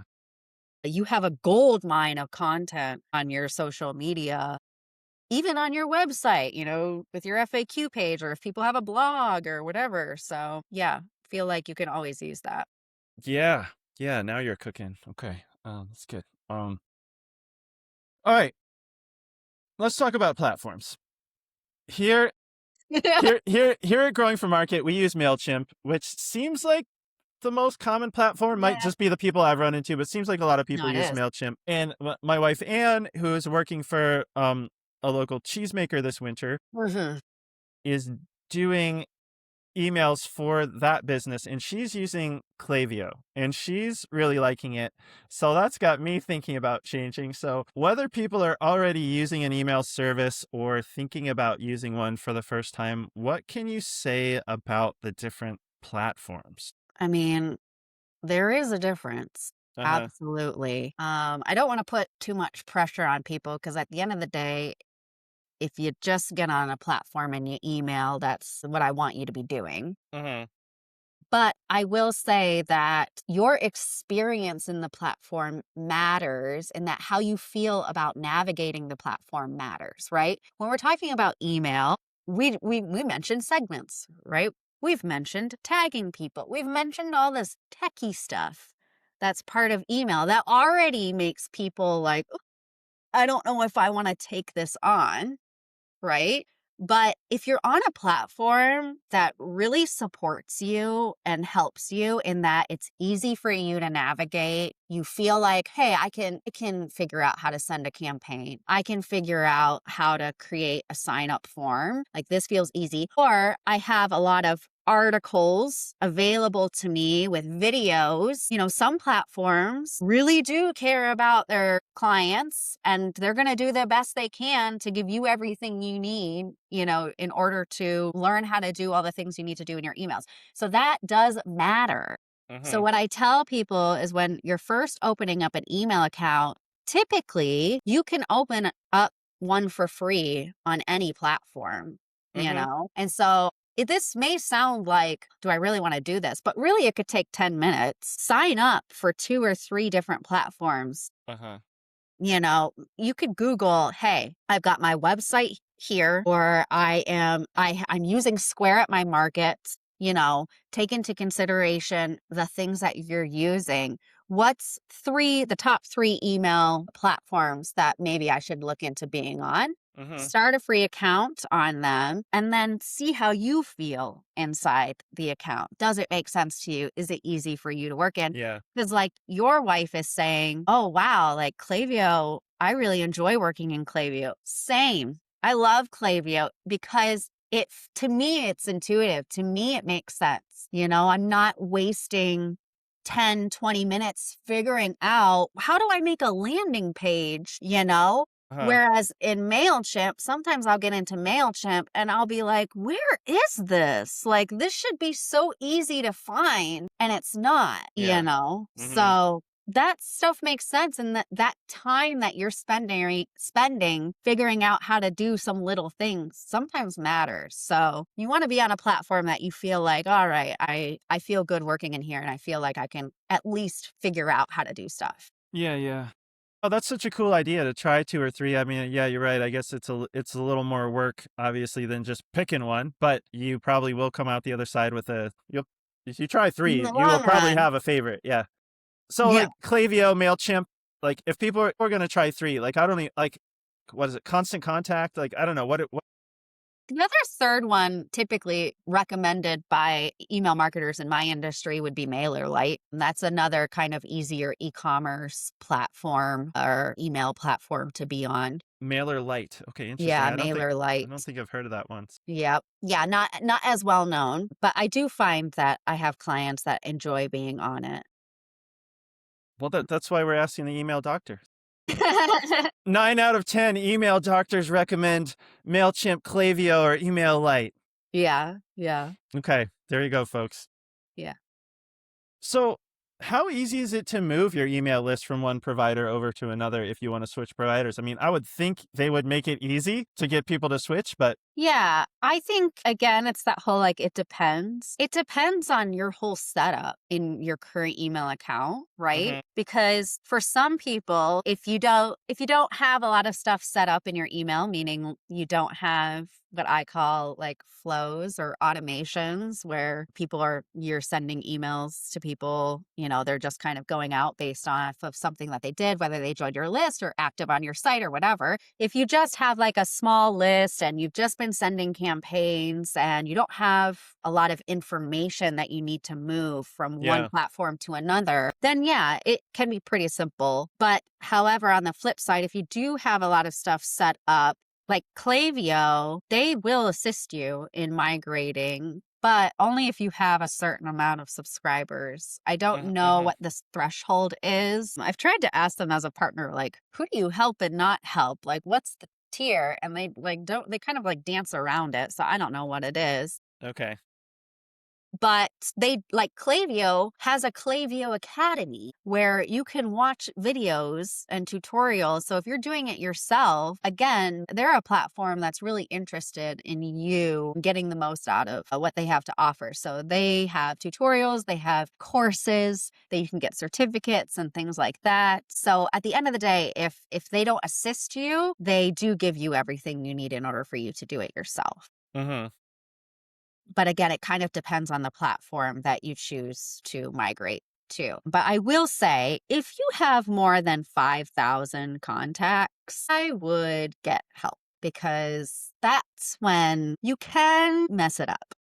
Like, I don't want to scare people, Yeah. but we're talking about not showing up in spam, not showing up in junk, and your reputation. So when you move platforms, you are like a new sender then in like the email filtering world. But yeah. And so you need to make sure that you know, kind of do there's a correct protocol on how to build your reputation in your new platform. And I will say I've come to the rescue, you know, too late for some people who tried to do it themselves. And they're like, I've been spam and my open rates are so low. And I'm just like, we can fix it. You know, Yeah. it's all fixable, but I would just, you know, have someone help you from the jump so you don't have to go through all that. Okay, so you're saying if you want to change platforms and you have more than about 5,000 followers, it's worth getting some help with that. Yeah. Okay. What about artificial intelligence? I really haven't used AI much, but I know some platforms are building various AI integrations into the platforms themselves. And then, of course, there's ways, you know, people may have, I know, accounts with the various AI platforms Mm-hmm. that they might want to do stuff outside of the email platform. But are there aspects of AI that people could or should be using to streamline or make their emails better? Think like I don't really have a definitive like, yes, you should definitely be using this. This can be really helpful for you. You're kind of right in that it's being built as we're speaking about. Bare bones AI that's in your email platform. I mean, the analytics that you're getting in your platform is coming from an artificial intelligence that's taking the information and presenting it to you in a dashboard or Uh-huh. so that you can make decisions, Uh-huh. right? So read your analytics. Please read what's going on. Something that if you're open, I know some people aren't really ChatGPT fans, and that's totally fine. If it's something that you're interested in seeing if it can help, I mean, turn off the setting that says like share what I put in here to everyone else. There's a setting where you can turn that off and you can put in your data and ChatGPT can give you recommendations based on what's going on. It really can. I'm not going to say that it's my brain and it's as good as me, you know, no way, but it can give you a place to start if you're just like doing your own thing. Klaviyo is really working on more AI that will identify segments for Uh-huh. you. And so that's something really great about Klaviyo's. They can identify, hey, you've got this group of people who aren't engaged. Do you want to send them an email to try to get them engaged, or do you want to kick them off your list? And so they make it easy for you to do that. Uh-huh. So that type of AI you can take advantage of inside their platform. But yeah, I would say like no definitive, but there it's definitely out there and it's only going to become more. I haven't seen anything that's like, you know, of course in the HTML e-commerce world, they want AI to be creating emails, you know, based off prompts and things like that. I mean, I still think that an email coming from you, unfortunately, you know, your time, whether it's 10 minutes of your time, is gonna be more effective and better than an artificial intelligence created email. Yeah. Okay. Well, I know there's a lot happening on that front, and I don't know what's going on. So I felt like I should ask. So, okay. Yeah, there is a lot going on. There Yeah. really is. You know, one thing I just got an email from Klaviyo that said you can now connect your Klaviyo account to ChatGPT. Okay. You can connect it to Claude and you can ask it questions about, yeah, your data and what it's seeing, which I think is super powerful for me. I don't know if like for a business owner, you know, it really depends on, you know, how much you want to get in the weeds of your email data. Yeah, yeah. Okay. Well, it sounds like a kind of thing. It's like if people like it as a tool, they can use it, and if they don't, they can keep writing emails from their own person brain.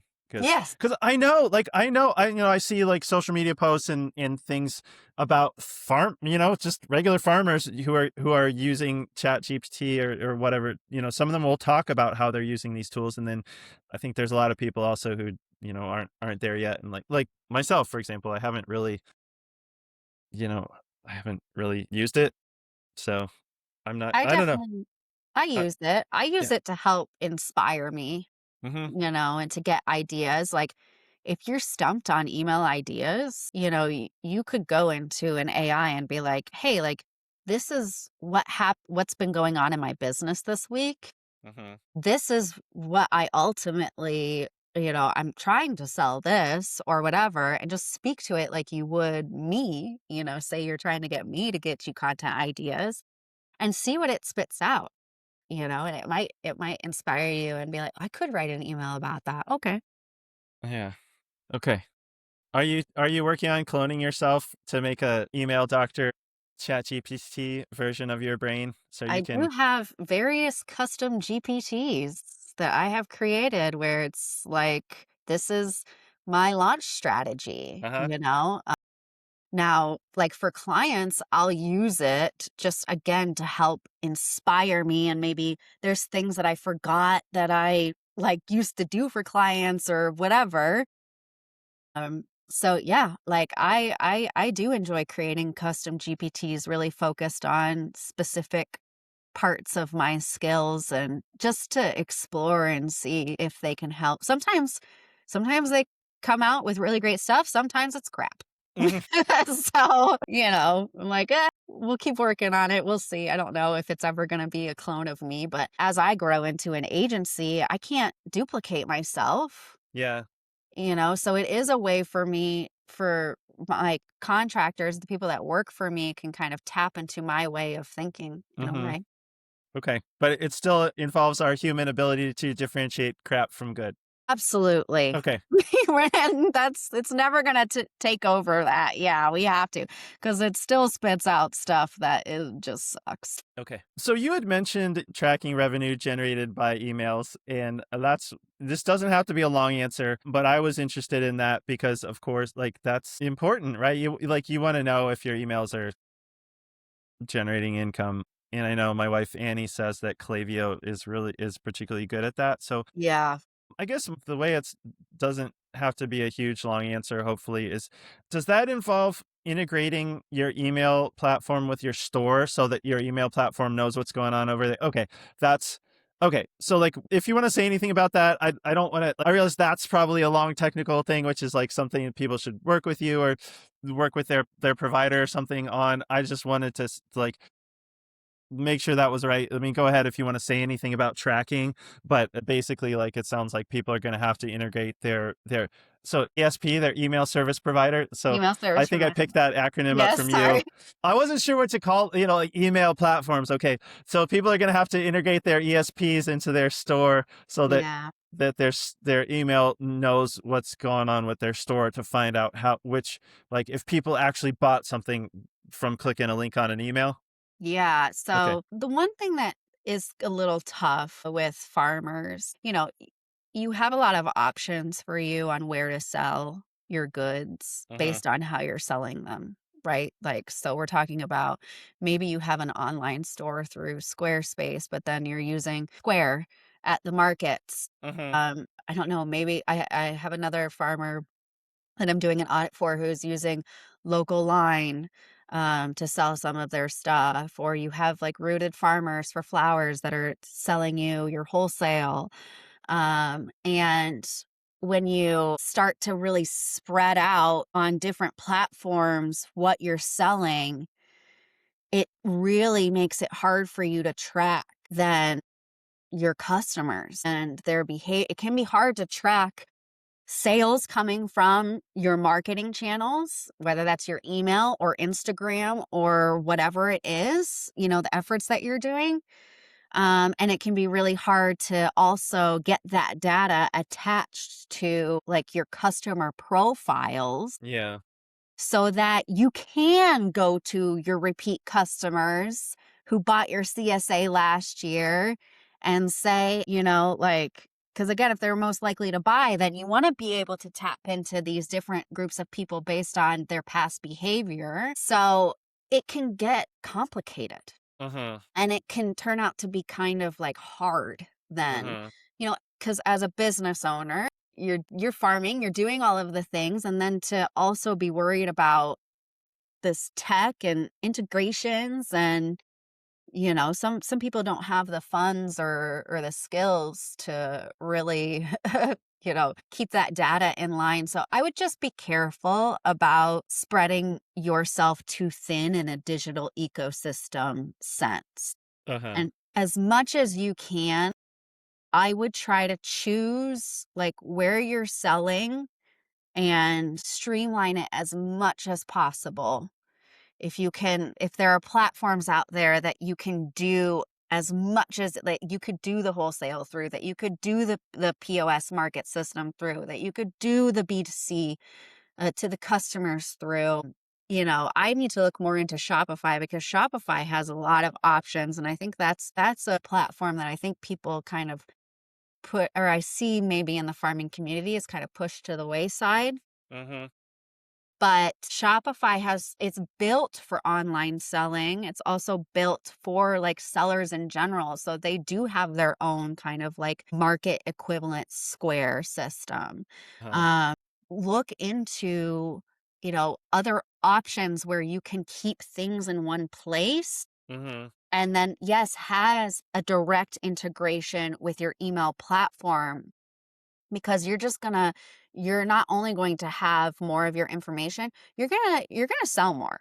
You're gonna Uh-huh. sell more if you have something that's just like directly connected to each other. Uh-huh.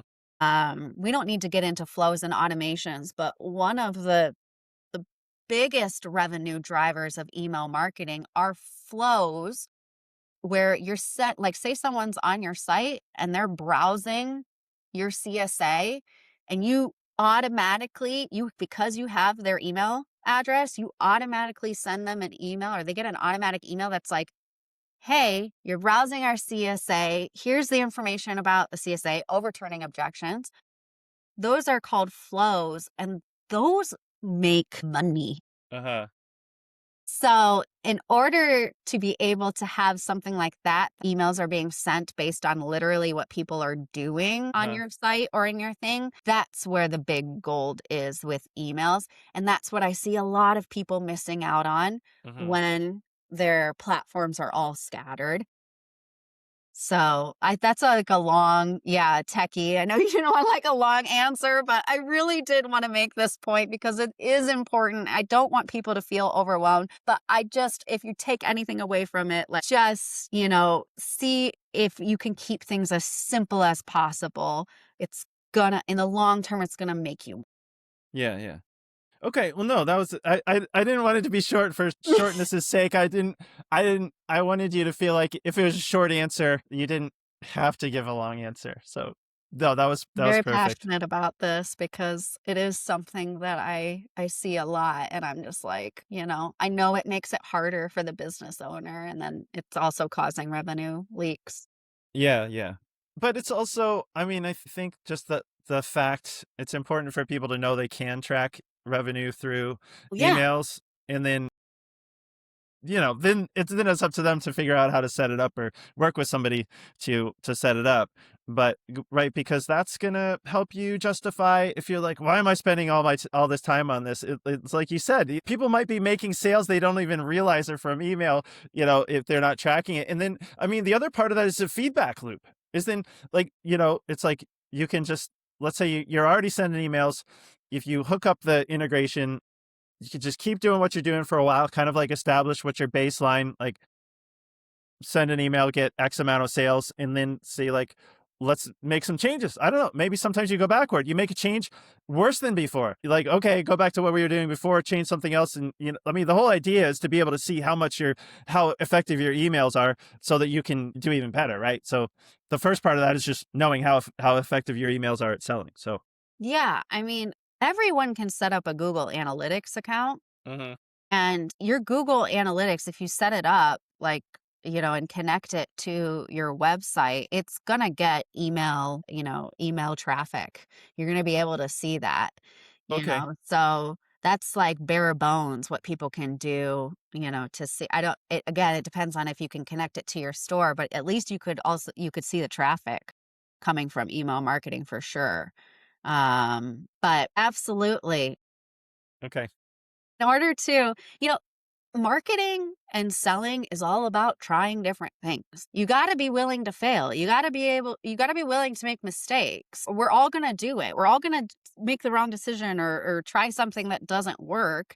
The important thing is you need to have the data so that you know it didn't work or you know it did work so that you can repeat it or you can change. Right. So we need the data, right? Right. Because otherwise you're kind of like throwing a message in a bottle. Like, Yeah. bye. Hope it does well. And then you're wasting your precious time. We don't have a lot of time, right? So in order to maximize your time, maximize your efforts, you need to be able to read the results of them. Yeah. Yeah, I definitely feel like time is the most valuable commodity, at least to me and probably most business owners. I wish I could clone myself, but Yeah, same. I'm sure we all do. So, Yes. all right. What I wanted to ask was if people are doing email, it doesn't seem that effective. Are there any obvious pitfalls that you want to warn people off of?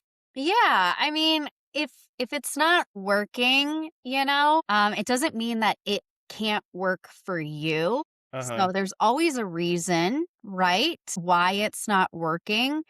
And I would say, like, it's really like one thing is that people don't spend enough time, you know, in their email accounts and learning about email. And I'm not saying that they have to, right? I think that's for everyone to decide how much they themselves want to learn about emails and learn what works about emails and learn how they can generate revenue from emails. Mm-hmm. But if you're not interested in that, I wouldn't just push it to the side and say that, oh, we're just not going to do emails because it is the number one sales channel, Mm-hmm. like still, and it's been that way for years. Mm-hmm. And there's a reason for that. So if it's not working out for you, and like the biggest pitfall I see is people just push it to the side because it's confusing and it feels too hard. And, I totally understand that. It's not always the easiest thing. And especially when it's not working, it feels like Yeah. get help. Mm-hmm. Like whether that's like you did with your social media in taking a course, to learn more about it, or that's having a one-on-one call with someone like me who can just quickly go through your account and be like, this is why, Yeah. There are people out there who can literally tell you why you're not getting revenue from email. I typically can go into an account and I know in like 10 minutes, so don't push it aside. And don't give up on it. Yeah. Yeah. Well, okay. I think that's very worth saying because I think, as you know, farmers tend to be very independent, DIY types. So, I mean, certainly a lot, like there's exceptions, but I feel like, like a lot of people who get into farming like to do things for themselves and rely on themselves. And so, I mean, it's something that I had to learn. I feel like when we first started, I didn't want to hire anybody to do anything. Right. And, try to do the plumbing all myself. Yeah. Electrician stuff, and miraculously I didn't burn off any of my fingers, but over the years I learned it's a smart investment to pay somebody to help you out because like that, if I hire a plumber or an electrician now, they're going to do the job way faster than I am. And they know how to do it without burning their fingers off. So, yeah, just knowing that there's people out there, like emails should be working for you, and there's people out there who can help you with that. It's probably, look at it like a utility, like it's a service that should be making you money, and if it's not, or if it's too much of a struggle, get some help. Yeah, I understand that mindset. I mean, I'm the same, in my business. I've figured out how to do everything myself, right? But now it's gotten to a point where I just don't have the time. And so I've hired a virtual assistant and she's wonderful. And, I'm just paying her a couple $100 per month, but boy, does she save me time. Uh-huh. That makes me money because then I can spend more time selling, or marketing or doing the things that actually generate revenue in my business. And so I think that's one thing, keep that keep that return on investment that we talked about at the beginning of this talk in your head, because emails have a return on investment. Uh-huh. For most people, it's not something in which like you're going to lose, you're going to make, that's where your sales are going to be made. So I know it can be scary to get some help. And I'm not like saying you have to spend money on it, whatever it is, your time, it could be your time.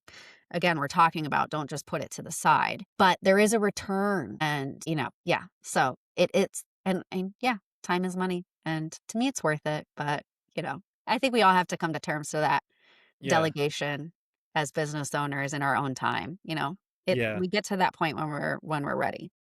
Yeah, yeah. Well, just that idea that, people should be thinking of email like any other business service. It's an asset.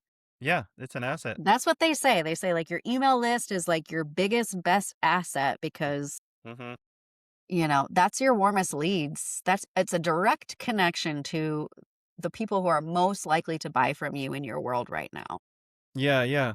Yeah, people could throw a farm team member on emails. They could reach out to an email doctor and, like Yeah, we were hire an intern, that is maybe interested in, or that from a college, right?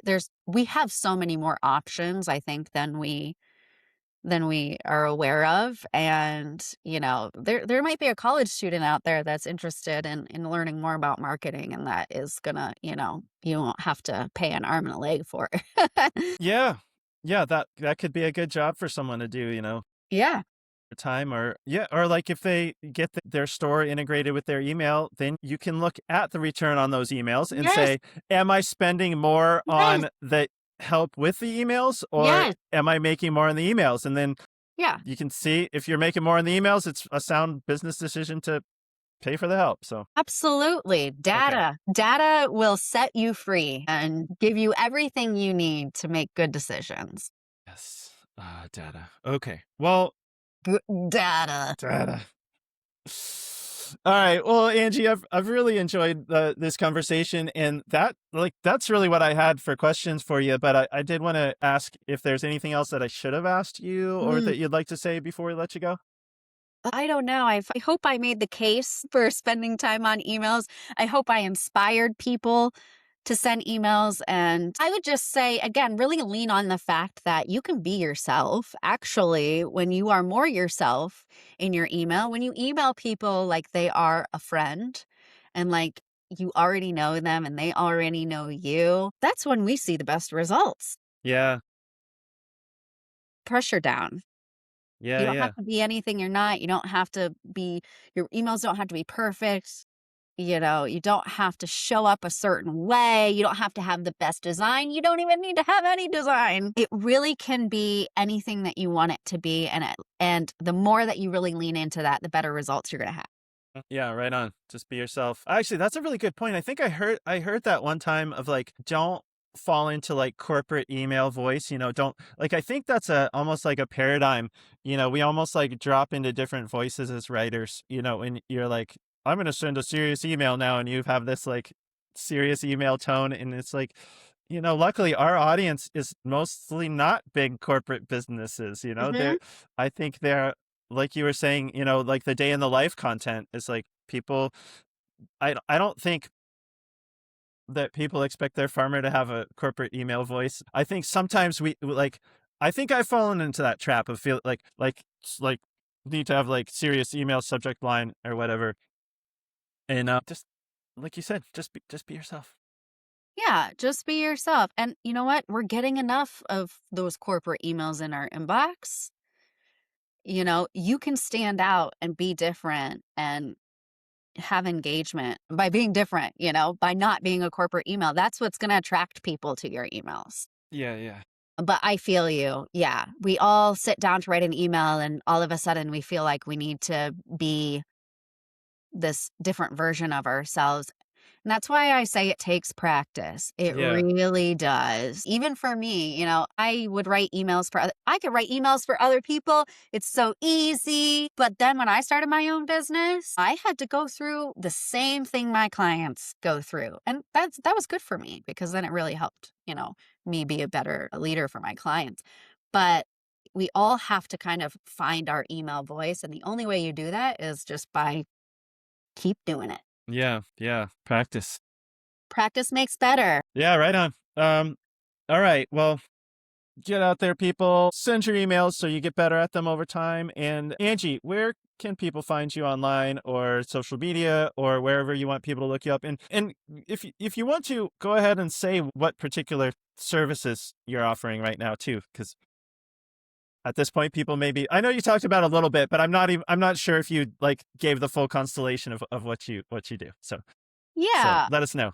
Yeah, for sure. If people are like, I don't know what email platform I want to be on, I don't know how to start sending emails, I do have an intro email course called the Email Launchpad that you can buy. I'm just not promoting it right now, but and I don't even have it on my website. So I'm like, I don't even know why I'm talking about it, but That's it is there. People are gonna want it even more. It's like this the secret thing they have to, knock 5 times for or whatever.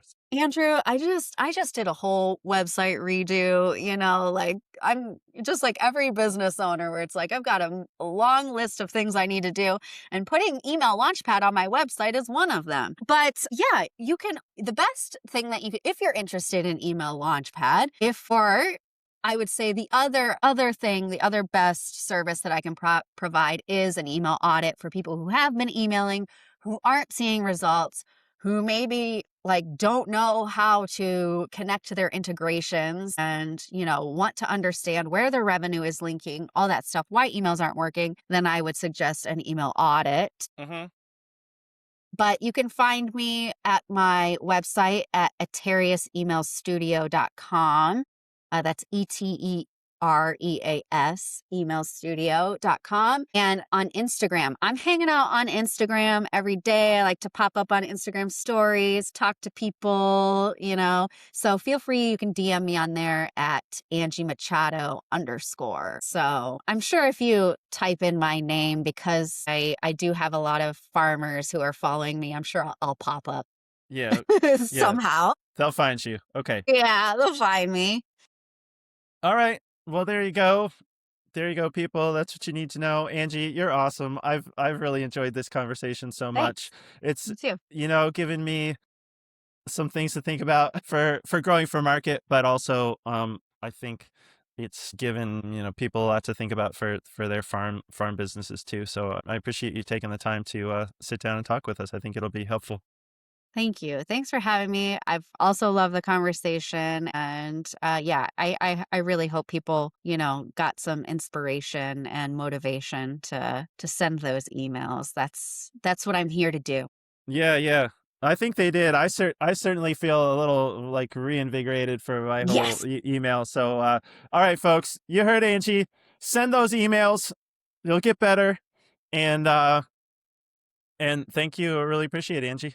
Yep. Thank you. All right. See ya. Bye.